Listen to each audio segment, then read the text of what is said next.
शुभ उदय बच्चों। हिंदी की कक्षा में एक बार फिर से आप सबका बहुत बहुत स्वागत है। आज हम पढ़ेंगे अध्याय नंबर 3 जिसका नाम है झरझर झरना झरता। चलिए इस कविता को पढ़ते हैं। झरझर झरना झरता, झरझर झरझर झरता झरना, आलस कभी न करता झरना, नहीं किसी से डरता झरना, प्यास सभी की हरता झरना, थककर कभी न सोता झरना, साहस खूब संजोता झरना, कभी ना देखा रोता झरना, पग पग पर खुश होता झरना, गीत प्रेम के गाता झरना, अपनी खुशी लुटाता झरना, तिनकों को बहलाता झरना, पर्वत को नहलाता झरना, सोने में भी बहता झरना, भला बुरा सब सहता झरना, मन से निर्मल रहता झरना, कड़वी बात न कहता झरना, जंगल का दर्पण है झरना, नदियों का बचपन है झरना, अपने आप बगन है झरना, धरती की धड़कन है झरना।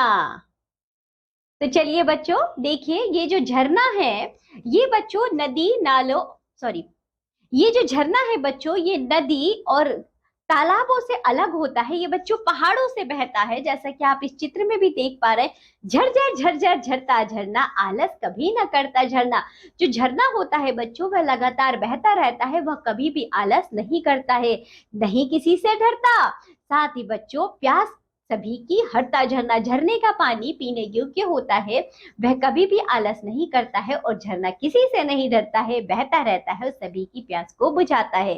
थककर कभी ना सोता झरना, साहस खूब संजोता झरना, कभी ना देखा रोता झरना, पग पग पर खुश होता झरना। जो बच्चों झरना है वह कभी भी थक कर सोता नहीं है, वह लगातार कार्य करता रहता है, उस पर खूब साहस है और साथ ही साथ वह कभी रोता भी नहीं है। और बच्चों वह हर समय हर पग पर खुश होता रहता है, खुश होकर बहता है। गीत प्रेम के गाता झरना, अपनी खुशी लुटाता झरना, तिनकों को बहलाता झरना, पर्वत को नहलाता झरना। तो बच्चों जो झरना है मानो ऐसा लगता है कि वह कोई प्रेम के गीत गा रहा हो और साथ ही साथ ऐसा लगता है जब झरना बहता है कि कोई खुशी लुटा रहा हो। तिनके होते हैं बच्चों, उनको मानो ऐसा लगता है कि तिनकों को झरना बहलाता है और पर्वतों से बच्चों झरना बहता है, ऐसा लगता है कि इन सभी पर्वतों को झरना जो है हर समय नहलाता रहता हो। आगे देखिए, सोने में भी बहता झरना, यानी कि जब सब सुनसान हो, कोई भी ना हो, कोई कार्य ना हो रहा हो, सारे पक्षी सो गए हो, सारे जीव जंतु शांत हो, लेकिन बच्चों झरना जो है लगातार बहता रहता है, भला बुरा सब सहता रहता है। कोई भी मौसम हो बच्चों झरना सदा बहता रहता है। मन से निर्मल रहता झरना, जो झरना है बच्चों उसके मन में कोई भी मैल नहीं रहता है, वह सदा निर्मल रहता है। कड़वी बात ना कहता झरना, झरना कभी भी किसी को कड़वी बात नहीं कहता है, यानी कि कभी किसी को नुकसान नहीं पहुंचाता है।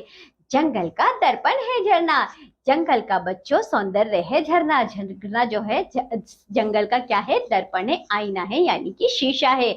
नदियों का बचपन है, ऐसा लगता है जो झरना है जंगल का तो दर्पण है क्योंकि सब लोग उसमें देखते हैं, साथ ही साथ नदियों का बचपन है झरना।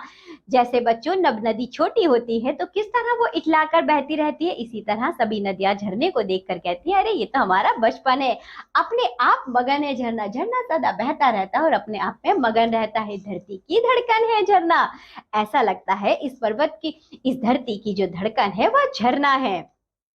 तो चलिए बच्चों, झरझर झरने की कविता यहाँ समाप्त होती है। आज हमने पढ़ा झरने के बारे में। इस कविता को आप अच्छे से पढ़िए, इसको याद कीजिए। अब हम मिलेंगे आपसे अगली कक्षा में, तब तक के लिए बाय बच्चों।